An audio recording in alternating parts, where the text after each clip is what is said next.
BamaByDistance.ua School of Law online JM program. We are using Blackboard Collaborate to host today's information sessions, which is the same tool used by some of our professors who teach online.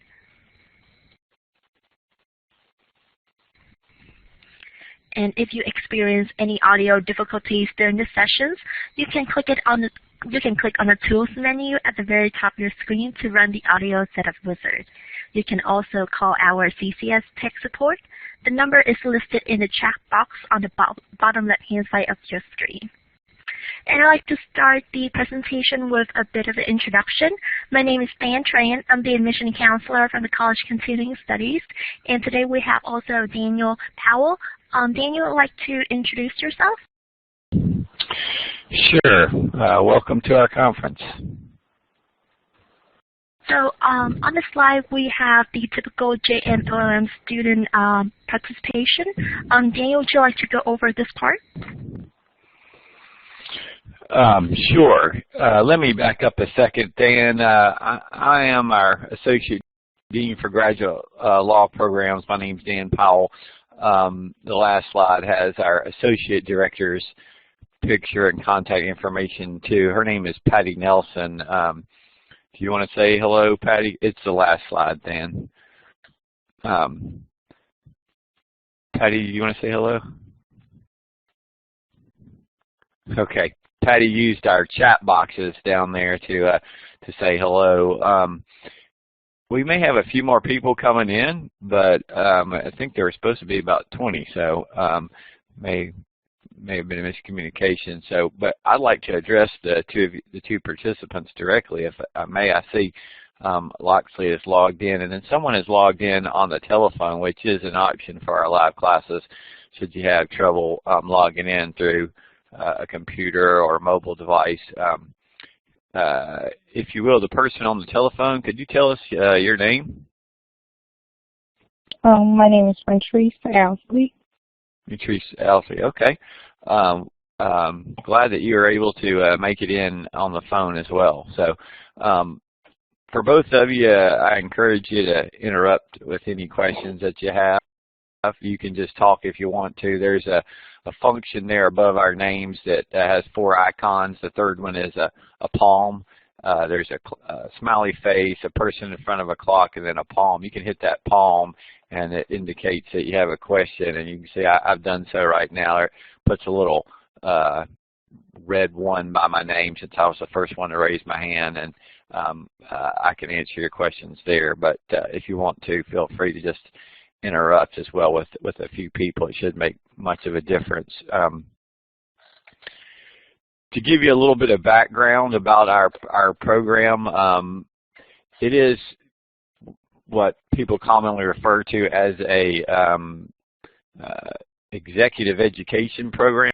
And by that I mean most of our students are working at the same time. It's not a requirement. We do have some students that are doing the program full-time, or it may be a recent law school graduate or someone who's in a change of career path and decided to be a full-time student. But most of our students, probably close to 90% of them, are working at the same time. So basically they're on a 2-year track, or they're taking classes 2 days a week and they finish in 2 years. We've actually kind of monkeyed with the curriculum a little bit, and so starting this fall, you can finish in 5 instead of 6 semesters. So you'll go fall, spring, summer, fall, and then you'll graduate in the spring at the same time.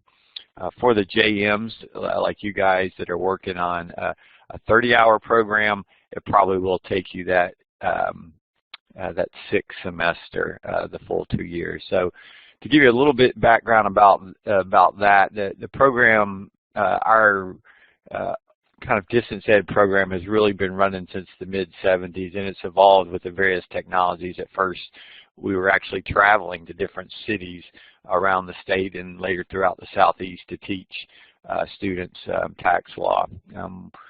We then moved to video conferencing when that became popular, and now with the interactive online technologies, I'll show you in a minute, we're basically across the country. The Juris Masters is a more recent development. We're now rolling into our second full year. We kind of did a half year, our second full cycle of the Juris Masters. Really what that program is a door for non-lawyers, accountants like the two of y'all, or people with a accounting type background to enroll in the LLM program, meaning the professors and the courses are the same. It's just because you don't have a Juris Doctor degree, we're not able to confer an LLM degree on you, thus the need for this specialized degree, Juris Masters. Typically a master's degree is 30 hours, so that is why the Juris Masters is a 30-hour program. That's particularly useful for students who are preparing for a CPA exam. And most states, I think all now, are requiring what they call the 150-hour rule, which is basically a graduate degree after an undergraduate background in accounting. So like other master's programs, it prepares students for the number of hours that they need to sit for a various state CPA exam. Most of our students, I mean, the average is mid-40s, but we have students, again, I mentioned they've just graduated from law school. We have students that are coming back near the end of a practice, and they may be 65, 70 years old. So a wide range, but most of them are about mid-40s. The next slide kind of shows you where some of the folks are from. You can see because of our online technologies, we're able to recruit students and professors from throughout the country. The blue stars there represent where these professors are from. They are at law schools, but they're also practicing tax lawyers. So, for example, Paul Carman, who teaches partnership tax, is a partner at Chapman Cutler in Chicago, but then he also is the author of graduate textbooks in partnership tax and teaches at various law schools, ours included. So again, a real advantage of the technology is we can hire some of the best people across the country. Of course, we have folks here from Alabama that are teaching in the program. Your first year, you'll take personal income tax in the fall here with Professor E.L. Cohen here at the law school, and I teach our tax research. We have Gary Sullivan, who teaches bankruptcy, etc. This map varies from year to year, but basically I would say that the most accurate demographic is that probably about 50% are from the Southeast, and then the other 50% are from states across the country. We'll have 2 or 3 from various places. Larger states draw more students, as you might imagine. Places like California and Florida have a higher percentage of students in the program. I mentioned a little bit about the overview. I'll break that down in a minute, but basically, again, it's a 2-year track. You can take anywhere from 1 to 6 years to finish the program, depending on your pace, but a normal track, meaning 2 classes for about 2 to 3 hours a class, twice a week, gets it done in 2 years. Admissions requirement, most of our students have about a B average. We do look at the test scores as well, but our stated criteria for admissions is likelihood to succeed. What that means basically is that the admissions committee looks at everything. Anything you want to submit, for example, let's say somebody didn't have great grades in law school, but for the past 15 years they've been doing estate planning work. Well, it already shows that they have a propensity to do the work. Are they likely to graduate from the program? If yes, then they are admitted. But of course, the committee has to have a basis at which they can determine that you're likely to succeed. So you need the grades, the test scores, or the work experience to get in. We'll come back to our Q&A in a bit. I already talked about the difference, and so for whatever reason, the LLM, being the graduate law degree, the law degree that you can get after you get a JD degree, has always been 24 hours. I will say that that's starting to change, and accrediting bodies are more and more expecting LLMs to also be 30 hours, so that could change at some point. Right now it is still 24, and the Juris Masters is 30. Because we didn't want students like yourself, Juris Masters, to have to pay more money for basically the same degree. It's not the same degree because you're taking 6 credit hours more, but it is the same degree in that, you know, it's basically a master's in taxation. We created this tuition grant, and it's available now and guaranteed for the next 2 years. You know, I can't make promises beyond that, but if you enroll now and finish in the next 2 years, the entire time you're a student, that grant will be available to you. And what the grant basically does is it adjusts the tuition so that you're paying the same thing that students for the LLM are paying. So right now, for example, our credit hour cost is $1,653 a credit hour. So for 24 hours, that would be a little under $40,000, so it's $39,672. Well, we reduced the cost of the Juris Masters program so that for the 30 hours, you're paying the $39,000 as well. So again, a reduced cost to coordinate. The Board of Trustees can and often does have a minimal tuition increase every summer. It's usually somewhere between 2 and 5%, often closer to 2 or 3. So if that happens, again, what the grant would do would just normalize the tuition with the JM so that you're not paying more for 30 hours than you would be if you're LLM at 24. Most of our students are, I shouldn't say most, but as many of Patty could answer this more specifically, it seems like about half are receiving some kind of either a deferment of existing federal loans or they're receiving federal aid.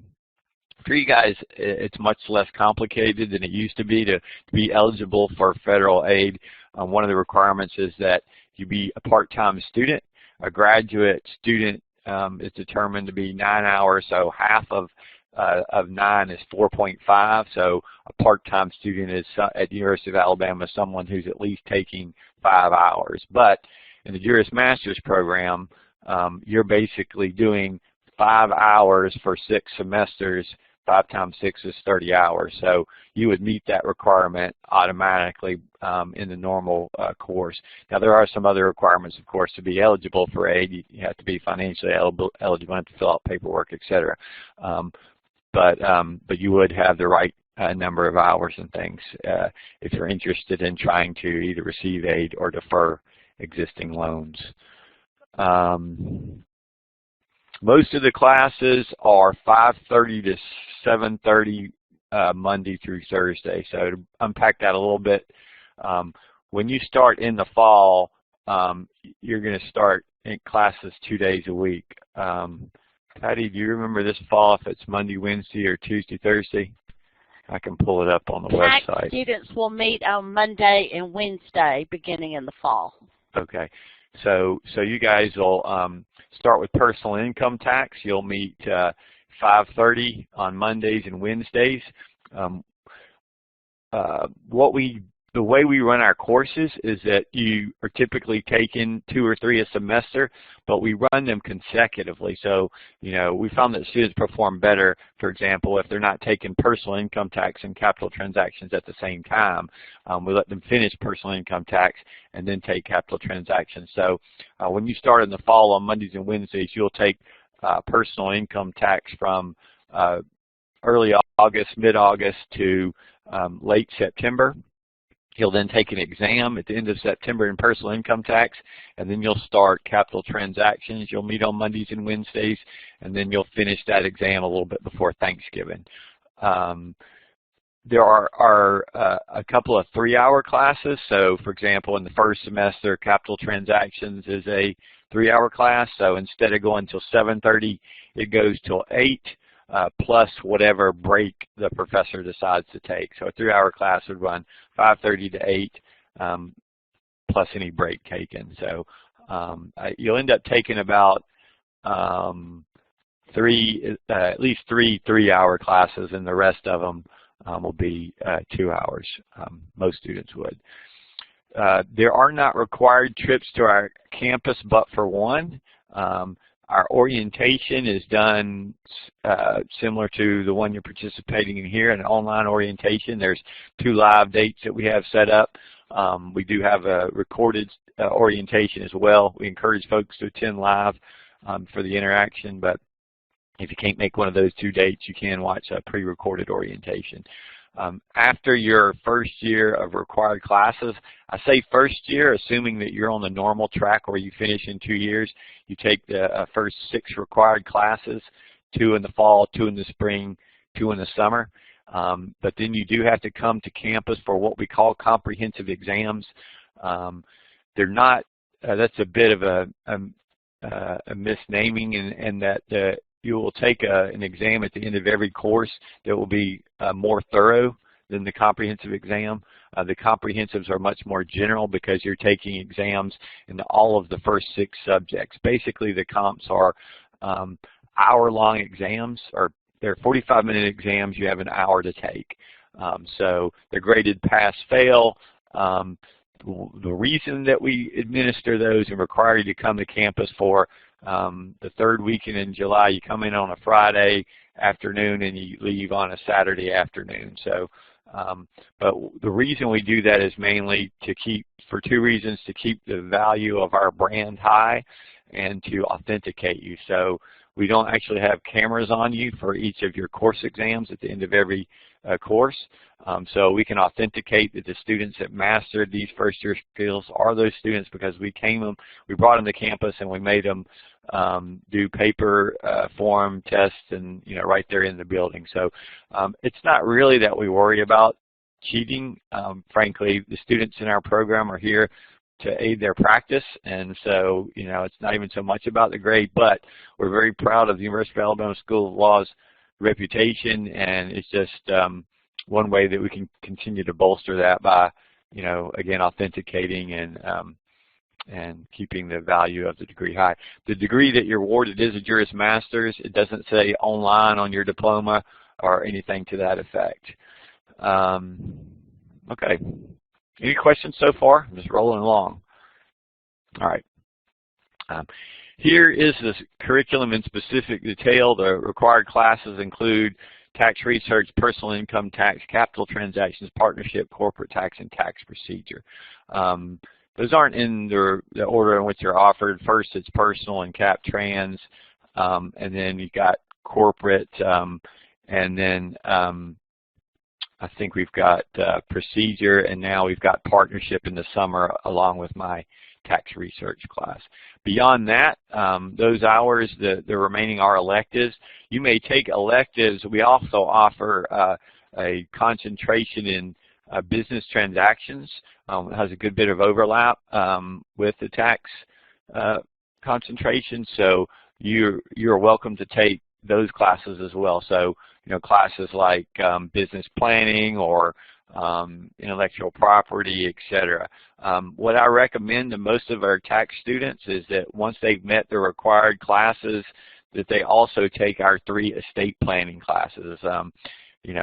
Those would be estate and gift to start with, income tax of estates and trust, and then finally estate plan. And if you take those 3, you're prepared to do estate planning work. You're already going to be required to do the business tax, the partnership, corporate, capital transactions as well. But there are other electives if you're interested in things like state and local tax or international tax, executive compensation, ethics. Again, you can see the list there of the various electives. Okay. Admissions, we have this priority deadline. It says May 1. If you haven't filled out an application, don't freak out about this. I'm not really probably supposed to say this out loud, but we probably get as many as half of our applications after May 1.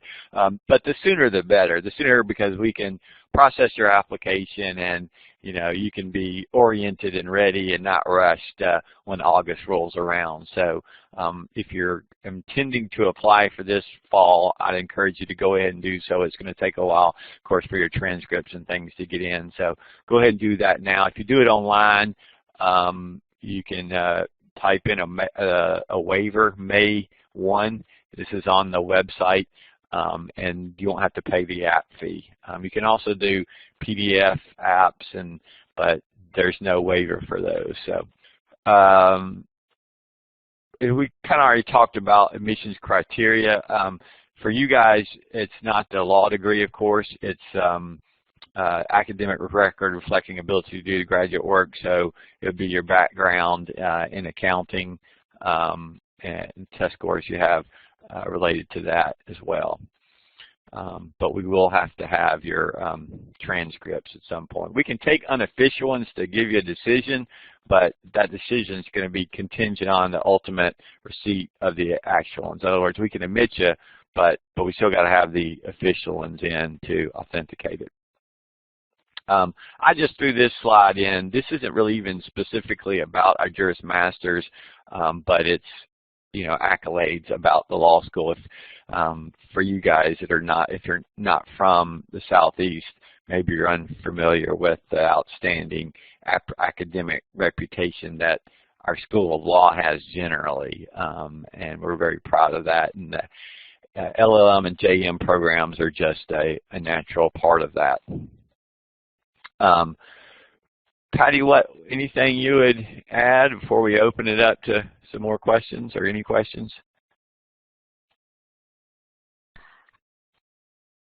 I am open for questions. I don't have anything particular to add now, but I'm here to answer questions. Okay. Jason Loxley, or how many do you have? You can type your question. You can hit, if you have a microphone, you can hit the talk button there and ask them orally, but you can also just click in that chat box at the bottom left-hand corner of the screen, type a question and hit the enter key if you guys have any questions. Jason's coming through for us. Jason was asking whether or not you have to have an accounting background.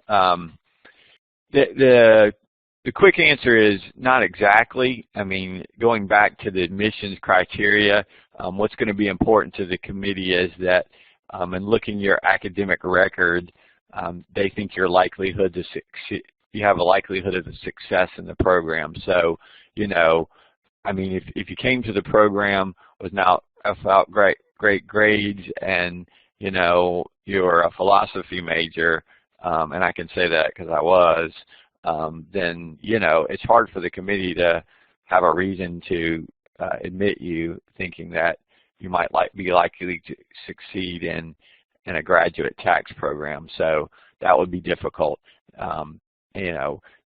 The JM kind of looks at business and accounting background. So, if you have, the test scores to warrant it, or, I mean, certainly some classes in taxation or accounting would be a strong indicator of likelihood to succeed. But they got to have some hook. They don't want to admit you if they think there's a chance you might not make it.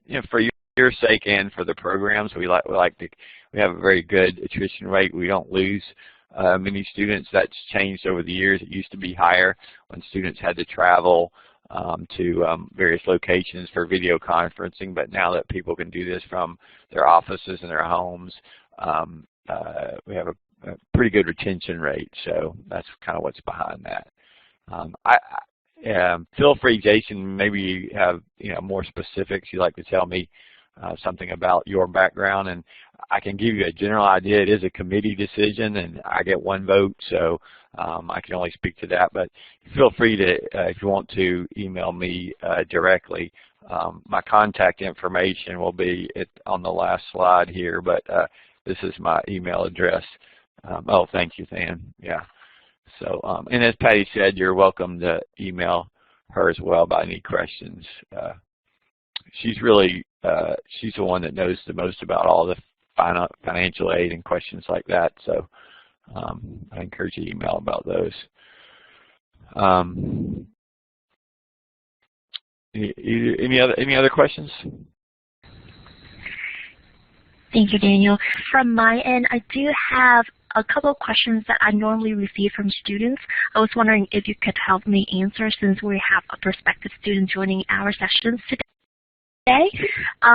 So the first most common question that I got is, what sort of financial aid options are there for students in this program? Yeah. Are there, can you speak to the potential scholarships, if any, that are available through the College of Continuing Studies, Stan? Yes. So normally for our online students, they have the options to apply for our scholarship from the College of Continuing Studies, and that's strictly for online students. But students have to be admitted in order to look through the scholarships options and then apply to the one that is going to be most applicable for them. And I noticed that also the schools will also have the grant option for students as well. Is that correct? Yeah, so we discussed earlier the tuition grant and federal aid. Those are the two available on the law school's end. Well, not of course the federal government's end and the law school's end. As I mentioned earlier, the tuition grant simply guarantees an equalization of the tuition between the LLM and JMs for 2 years starting this fall. So if you finish in the normal track, you'd be paying the same amount of tuition for the 30-hour JM that the LLMs would be paying for the 24. Right now, as in the current tuition, that credit hour cost is $16.53. It'd be lower for JMs because they're looking at the overall cost of the degree. Right now, it's just under $40,000. It's $39,672. So, you know, if there's an increase, there would be an increase in the cost of both programs, but the JMs would continue to receive a waiver so that they're paying the same amount for the overall cost of the degree. Regarding the federal financial aid, which of course we don't have control over, you'd have to do that with the FAFSA form, etc.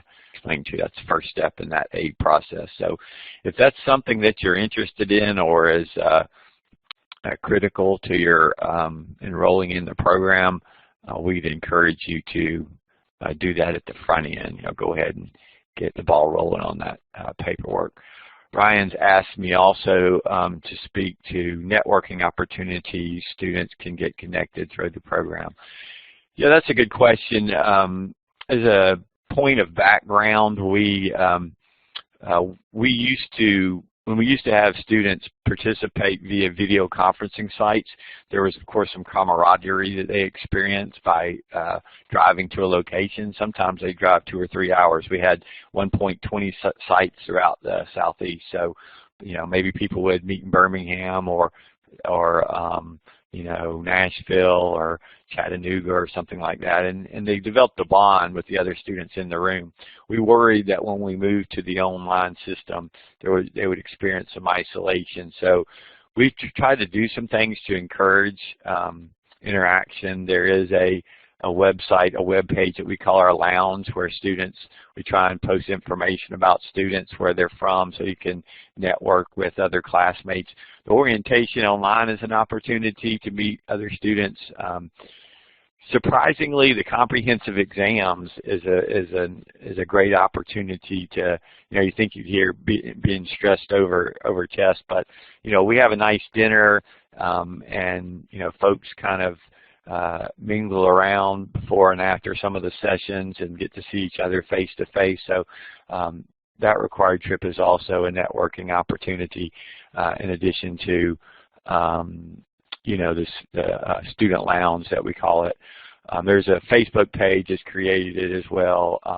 Students actually develop relationships in class. It's kind of odd, but I may often make the argument that the online classes are more interactive than in the building classes, and I think the reason is participation is easier. I mean, it's easier to type a chat message because you're not speaking out loud, and so a professor could ignore it if it's not the right time.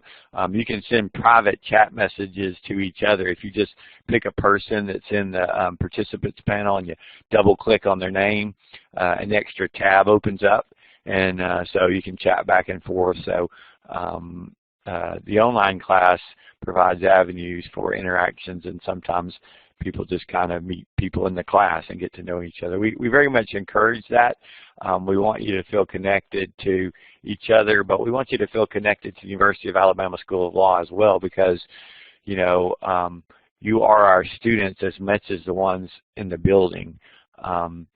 You know, we're probably one of the few online programs that has remained largely synchronous, which that means live. I mean, there's a couple of pre-recorded classes, but, and I should have mentioned this earlier, we expect you to be in class when it's being offered live.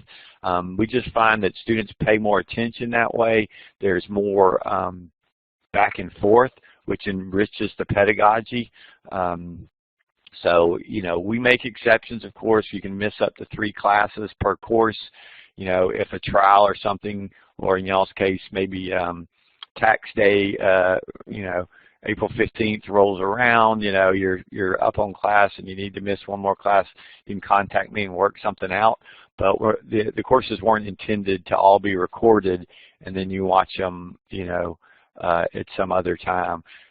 We do record all the classes, and you can watch them as many times as you want to, but we also want you to be part of the live session. What other questions? Is something else I should speak to, Ryan? I see we got a couple other people logged in, Ron, Treese, and Tracy. I'm happy to answer y'all's questions, but I'm also happy to take some time to go back over some things that we talked about before, and Jason and Loxley and other people want to leave.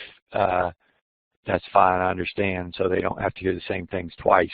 But since it looks like it may have taken y'all a little bit to get in the room, happy to go through it again. But before I kind of recycle stuff we've already discussed, what other questions does anybody have?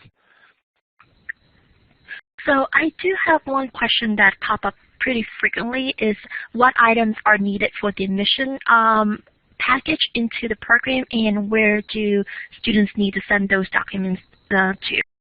You want to take care of that, Patty? Sure.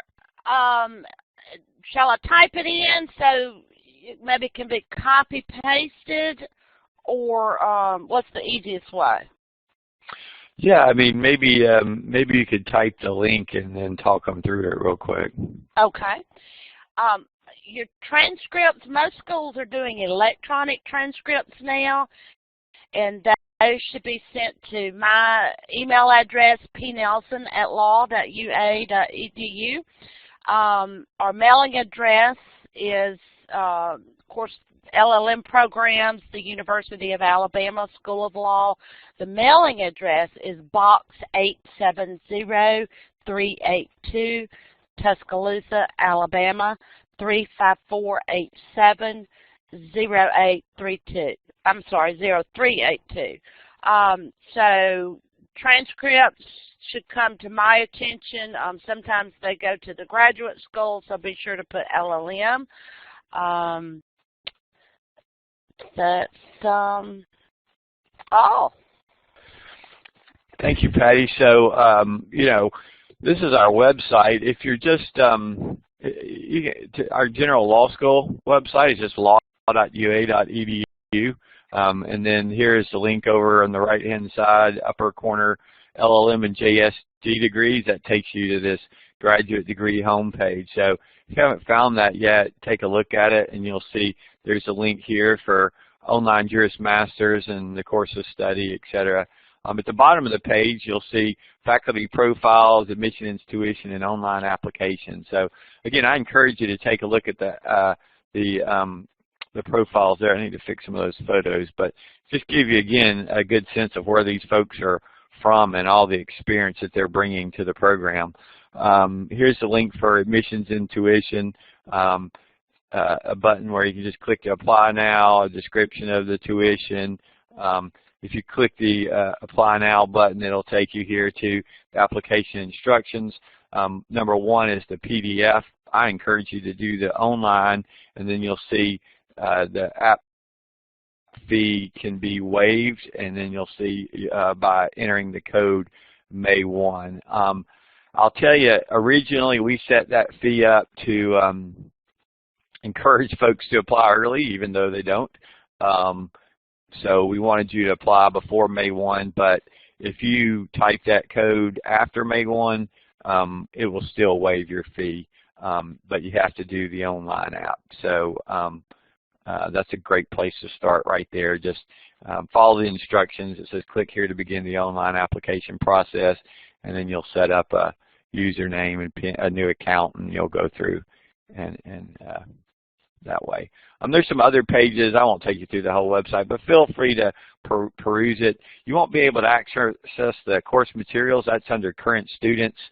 You'll have to have a law school email login that we give you after you're admitted. But all the other pages you can check out. One being, the course schedule. So I just click. Let's just click the. Well, I click graduate admissions, but let's say you did the JM program. Online Juris Masters page, and then it goes through what we've already talked about. But over here in the left-hand menu bar, you can do graduate course schedule, and you can click that and see it's going to show me when the classes are offered, what time, what day, what time, etc. So you'll see here in the fall, personal income tax would be your first class. Marit E.L. Cohen will be teaching it on Mondays and Wednesdays. It will start on August the 19th, end on October 7th. And the exam will be available between the 8th and the 13th. Usually what that means is that's an approximate window. We actually give you, multiple days to take the exam. You can just log in. We can't guarantee exactly 8th through the 13th because sometimes the professor wants to leave it open for folks to ask questions a couple of days after the last class. But the point being is that it will be open multiple days, sometimes as much as a week. For you to take it, affording you as much flexibility as possible, and that is one of our goals. Since our students are practicing accountants and lawyers, is to be as flexible with you as we possibly can, at the same time upholding our academic standards. Your second class, again, capital transactions, would start on October the 14th. It would run to the 27th, and then the exam period would be between the 28th and December the 8th. So that gives you an idea, again, if you're on a 2-year track, what your fall semester would look like. Okay, what else? Let's open it back up to these folks that entered late, so we can cover anything that they missed. If you're comfortable with this introduction and you don't have any more questions and you want to go, we thank you for attending and encourage you to reach out to any of us. Patty and I are best for the programmatic questions. If you had questions about scholarships through the College of Continuing Studies, maybe Dan would be the person there. But again, feel free to call us or email us at any time. We're happy to help out. But for the rest of the session, I want to invite Ron Treese and Tracy, anybody else that showed up a little late, to ask any questions that material they're wondering about that they may have missed because they came in later. Do y'all have any questions? Can you hear me? This is Tracy. Hey Tracy, we can hear you. Oh, good. Okay. So I came in late. This is my first time attending one of these. I'm kind of just curious to get an overview of the program. I was interested in maybe doing a master's of tax, but I kind of ran across this and thought this was more interesting. So I kind of wanted to hear more about the program. I didn't know if that's what this was for today or not. Yeah, let's back up and go through that again. If you've already if you already heard this, feel free to opt out. Let's take a step back and talk about the value add of the program. And I want to be sobering here. I mean, and it's always been my philosophy to be honest and direct, with the initial question, should I be getting this degree? Because I don't know whether you should or not. I'm not here, yeah, I mean, we want you to join the program, we want you to succeed in the program, but we don't want you to do it if it's not going to be a value add to your career. And only you can answer that for yourself. I tell my JDs, we have a program that allows JDs to enroll in these programs at the same time. And I tell them right off, if they were to Google, for example, the value of an LLM at a law firm, they will get very mixed reviews. Many of them will say, we don't really value the LLM degrees. We don't pay new associates more income because they have an LLM degree. Those same articles often add, unless it's in tax, because that specialized information is something that all law firms need to have, right? I mean, even a personal injury firm has tax consequences of a settlement offer, so they got to have a tax person. And so they recognize that as a value to them if they're not sending all their work to a tax firm. So, you know, there is a specific value add, and the intent behind these degrees, meaning the tax and the business transaction, is to offer a specific skill set that is useful for you to bill clients, do work that you can bill for, or attractive for a firm to bill you to do those specific skills. As I remind my JDs, though, if you're going to use the degree itself as a value to help you get a job, then you need to expect to do tax work. Some of them feel like, well, I'll get a job and then maybe I'll do something else for the firm. No, they're probably expecting you to do tax if they hired you because of an LLM in tax. It probably seems like an obvious point to most of you, but sometimes that can get lost, but especially when there's bleed over, like in a business type practice where, you know, maybe you're doing some partnership and corporate tax, but then there's also creation of entity or protecting intellectual property rights and securities regulations, and so there can be some bleed over, I think, in that program, but not as much for tax. So I guess the value add as to the Juris Masters is a slightly different but similar question. You know, what is this going to do for me?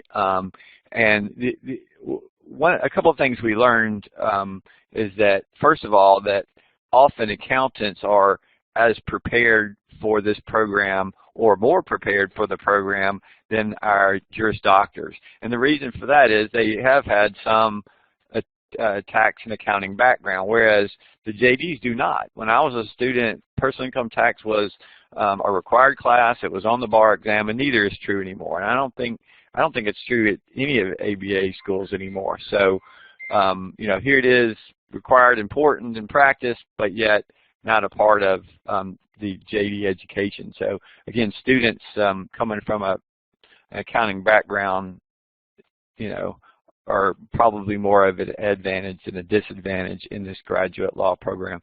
The other expectation, again, I talked about it before, specialized tax practice is good for accountants who are preparing for a CPA exam, because all states are requiring 150 hours, and so you got to have a graduate degree, and different states have different precise rules about sitting for the CPA, and y'all probably know all these, but, you know, like, for example, one state may require that you also have, you know, a business law type class. Those requirements are minor to just the kind of, you know, additional 30 hours in tax and accounting, but we also feel like the courses our business transaction program offer help with some of these other state requirements for those that are trying to satisfy the rules for sitting for the CPA exam. But the other value add, I think, that we see for Juris Masters is a way to set yourself apart in the marketplace. University of Alabama School of Law is a top-tiered law school, you know, so to have a degree from my institution, you know, and the specific tax law skill set that we offer, we feel like should set you apart, you know, in the marketplace and make it easier to get clients and things like that. That's a more, I guess, amorphous calculation or less determinative. I mean, I think that's something that every student should, you know, analyze before they go into it. I will tell you, in terms of the value add, you got to look at the cost as well. $40,000 is no small sum of money. Having said that, in our marketplace, we are the bargain. So Feel free, you might Google, we're not the only law school that offers master's degree in taxations through the LLM type partnership. But if you did a survey of the top, let's say 15 to 20 LLM and JM programs, you would find that tuition at those top schools is like $60,000 or more. It depends. If you go to New York, you're looking at over $60,000. Same for places like Georgetown and Boston, et cetera. So we're proud that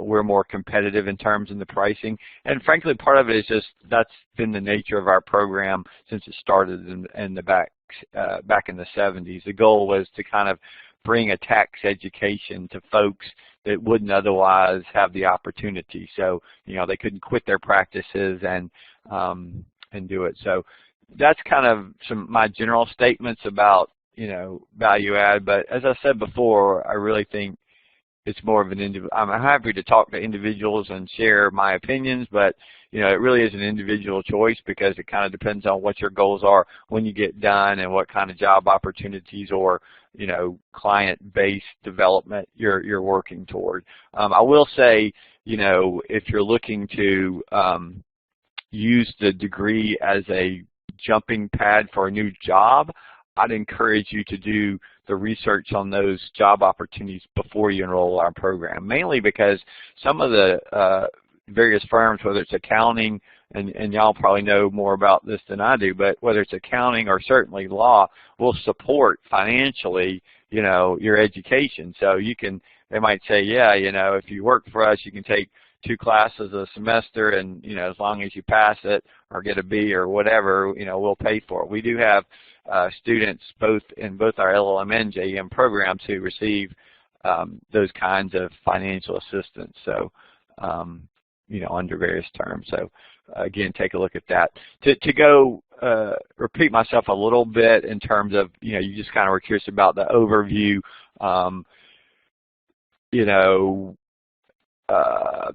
I talked a little bit making the point that we use the program that we're using now is called Blackboard Collaborate. It is live classroom technology, which means just like you're seeing my video, you're hearing me in real time. That's the way the courses are taught. This is a map to show you that students and professors are from across the country because of that. At least probably 50% or so of our students are concentrated in the Southeast, but then the other 50% are just all over. We'll have 2 or 3 from, Illinois or California. The only place we don't see a lot of students is in the Midwest. I'm not really sure why, but that's been kind of the history of it. This map changes from cycle to cycle. The professors, the blue dots, are pretty standard. There's not very much turnover in terms of our instructors. They're located, as you can see, have been located across the country.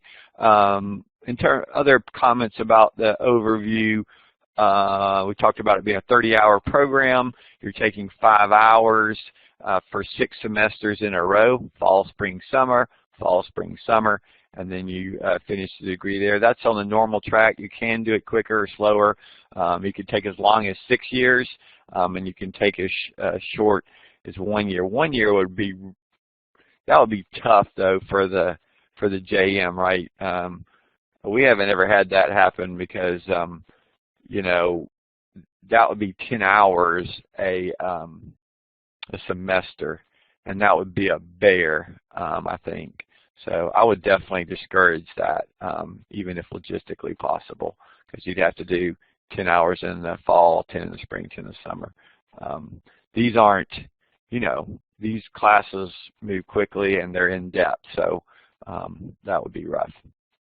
We also talked about the tuition grant. We talked about aid available to JMs. Again, we have a grant that makes the cost of the 30-hour degree the same as our LLM degree. We didn't want JMs to have to pay more, even though they're getting an extra 6 credit hours. We didn't want to have to pay them more for the same degree, and yet because it's a master's it had to be a 30-hour program. You can't get a master's degree accredited for 24 hours. It's just not. It's more strange to have the LLM at 24. I mentioned before, I don't think that will persist. One day the LLM will be a 30-hour program too. The LLM, if you didn't know, is just the traditional post-JD law degree. So after you have a JD degree, you can go back and get another degree, which is called the LLM. And for whatever reason, it's always been 24 hours. That grant will be available at least for the next 2 years. So if you enroll in the program, we'll make sure you don't pay more than the JMs. Again, right now, overall cost of the tuition is under 40 grand. So was somebody interrupting with a question? Rontrice? I may just be repeating myself at this point, so I'm not going to keep going. Again, I can't remember who asked for the overview. It was you, Tracy, but tell me for other things. We talked about there's one required trip to campus, the comprehensive exams. You do that when you finish your first year classes, typically the first year in the program. It's half a Friday, half a Saturday, third weekend in July. That's the only required trip to campus. You take some general exams, pass, fail here, in addition to online exams you take at the end of every course. Classes are in the evenings, 5:30 to 7:30 or 8, Monday through Thursday. Most of your classes are going to be Monday, Wednesday if you start this fall. Those are the required classes you have to take on the left, electives on the right. It looks like you're it, Tracy. So I think you're the one asking me about the overview. Did that pretty much answer what you had, the questions you had? Or do you have something else? Yeah, I'm writing quickly. I'm sorry, I realized that I joined late. I'm on East Coast time, so I was in at 12 o'clock East Coast time, and I realized, I said I got the wrong time. It's Central time, so I guess I got it mixed up with the time. Sorry about that. No, I'm more than happy to back up and slow down for you. I mean, it's just you, so we'll talk about whatever you want to. Just tell me what you want to talk about. Okay, so I had a question. You said 2 years program, so 2-year part-time program. So how many courses do people take? I mean, was it quarters or semesters? Yeah, so it actually is a semester system, but it feels a little bit like a quarter system because what we do is we set it up so that the 2 classes that you take each semester can be taken consecutively as opposed to simultaneously. So let me, in your first year, you'd be taking these 6 classes, right? So 2 in the fall, 2 in the spring, and 2 in the summer. And then you do your comprehensive exams, and then probably you do about the same in your third year. I say probably because it kind of depends on how many hours you have left and what you take. Most of the classes are 2 hours, with the exception of a few 3 hours. So let me pull up. This might be even better for you to look at if you want to see exactly what the schedule looked like. I think I had this up earlier, but if you didn't see it, let me show you again. If you're on our normal 2-year track, you will start classes on Monday, I think that's a Monday, August 19th. Monday or Wednesday, August 19th. And then you'll be in class those 2 days a week, Monday and Wednesday, until October 7th. And then you'll take an exam. Now, in term 2 down below, you will start the next required class, which for you would be capital transactions. You would start that on October 14th. You would finish on November 27th, and you'd have an exam. And then in the spring, you'd start corporate, again, Mondays and Wednesdays through February 24th. And then you do tax procedure in the second half of the spring. And then in the summer, you would take partnership tax. And then this is my advanced tax research. That's actually not a live class. It's pre-recorded because you're going to be here for the comprehensive exams as well. And that would get you through your first year. And then the second year, you can look at the schedule and see about what it would look like. You probably would take something like a state and gift in the fall of your in fall 20, and then maybe either state and local or ethics, income tax of estates and trusts. There are obviously a lot of options for the electives, but you're in class. How many electives? 2 nights a week. Yeah. Okay, how many electives do you have to take? many electives?